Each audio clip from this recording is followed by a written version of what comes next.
Good morning, and welcome to another edition of Tech Tuesday, presented by Delta Media Group, where, not unlike the venerable Macho Man Randy Savage, we're the cream of the crop. So today, we're going to take a look at Open House Connector. Now, we did a video on Open House Connector when we first released it that went over all the bits and pieces of it, getting it set up, all that stuff. And I'm going to touch on that a little bit today, but mainly, we've added a lot of updates to it, new features, new functionality, so we're going to kind of focus on that. So let's jump into the DeltaNet and take a look at Open House Connector. So first off, to get to it, we're going to scroll down to Listings, and then down here at the bottom of the Listings menu is Open House Connector. So I'm already signed into Open House Connector, or sort of signed in or set up for it. So that is why you see this page the way you see it on mine. What you'll initially run into when you hit this page is just a single button that basically says Activate Open House Connector. In fact, let's see if I can shortcut my way over there and show you what that page looks like, just for completion's sake. There we go. So this is what you'll see when you first hit that page. It just says Set up Open House Connector, and then you have the Enable Open House Connector button.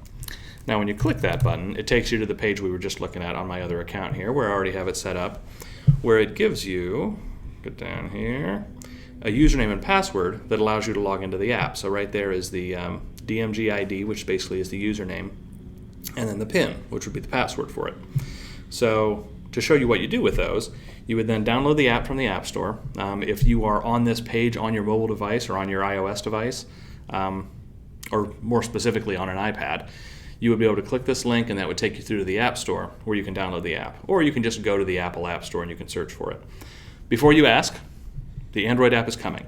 It's not here yet, but we hope very soon. So we're still working on it. It is on the way. But for now, you would download it on your iPad. And then when you download it,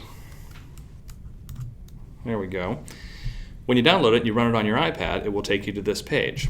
Now, I already forgot what my username and password are, so let's do that.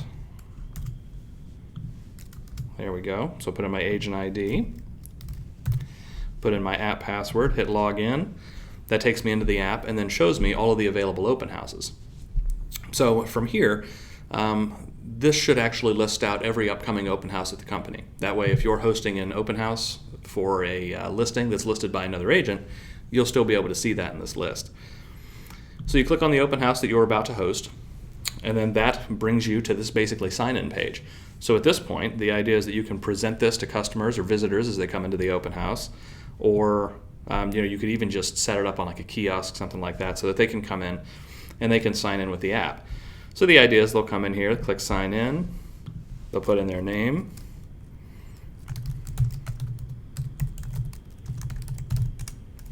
it's good enough, right?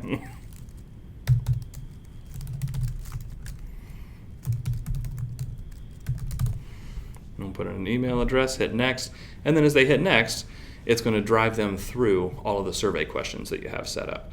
So they can either just hit save to bypass the question, or they can give you an answer on the question and hit save as they go through each one. When they get through all the questions, it gives them a little thank you page, they hit done, and then it also fires them off an email, assuming that you have that turned on. So that's what we'll look at next. We'll get into all the different settings that are available for Open House Connector that are all built around configuring how this app works.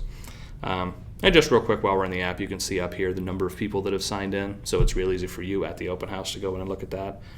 And you also have this admin panel where you can go down here, you can end the open house, you can log out of the app altogether, or you can provide feedback. And that's basically feedback to us that goes through the Apple iTunes iStore.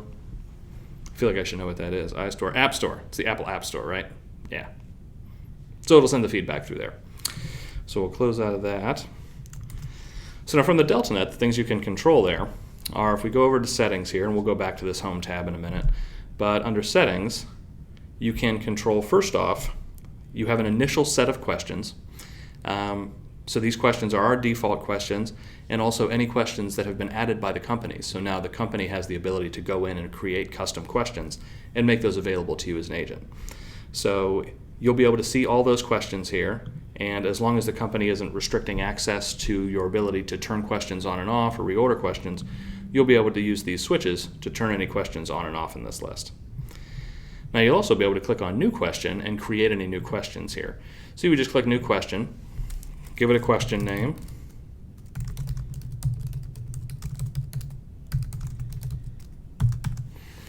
and then you can choose your question type.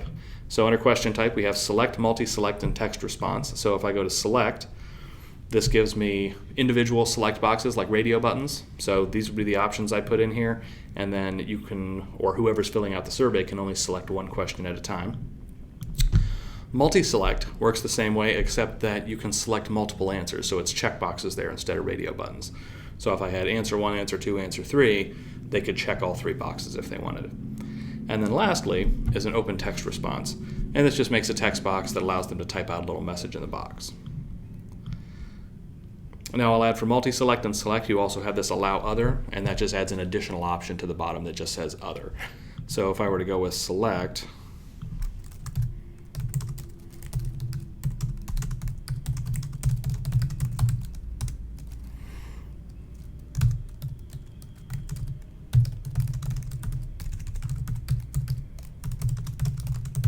there we go.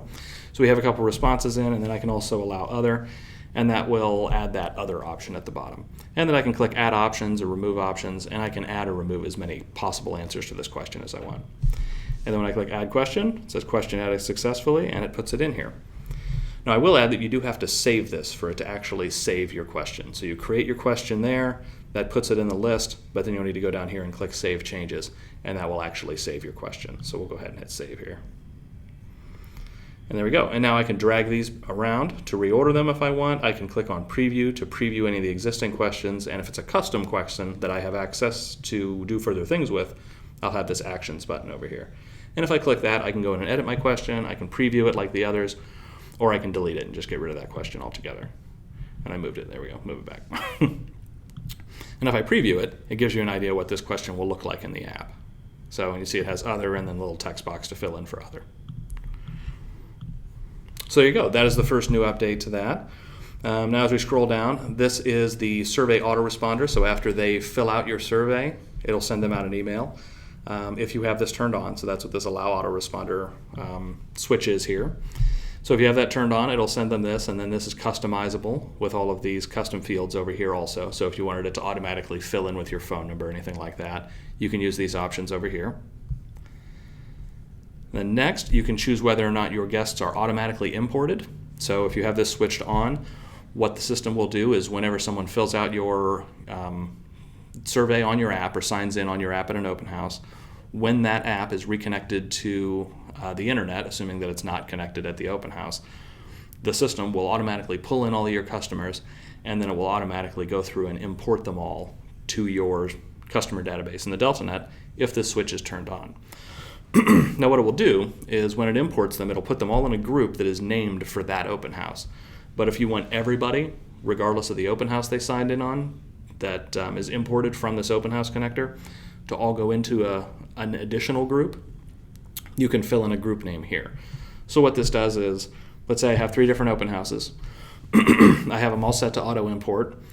When the app reconnects and it imports and syncs all of those customers, it's going to import all the ones from Open House 1 into a group called Open House 1, all Open House 2 into a group called Open House 2. Now it's actually, the groups are named for the address of the listing, so it's not actually Open House 2.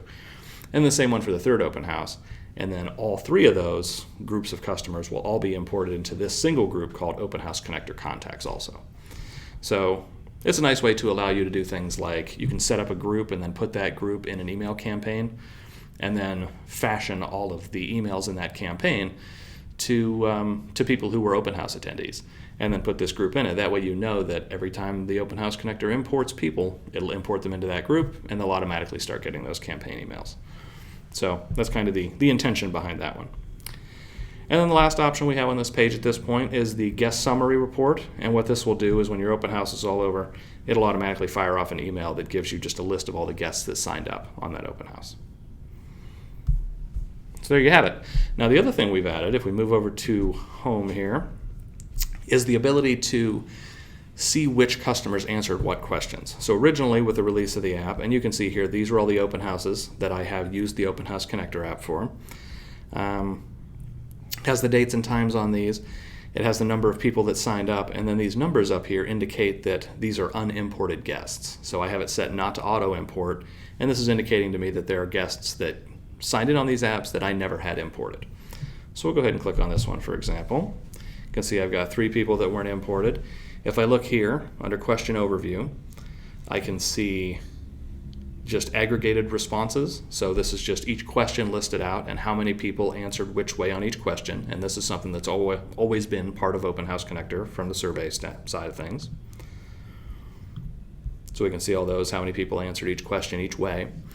But now, if I switch over to guest overview, I also have the ability to see how it is each individual attendee actually answered the questions. And this is particularly nice if you have a question on there that's something like, are you already working with an agent? You'll be able to go in here and see all the customers that answered yes to that. And then because you can choose to import them individually, you can not import those customers because you know they're already working with someone else.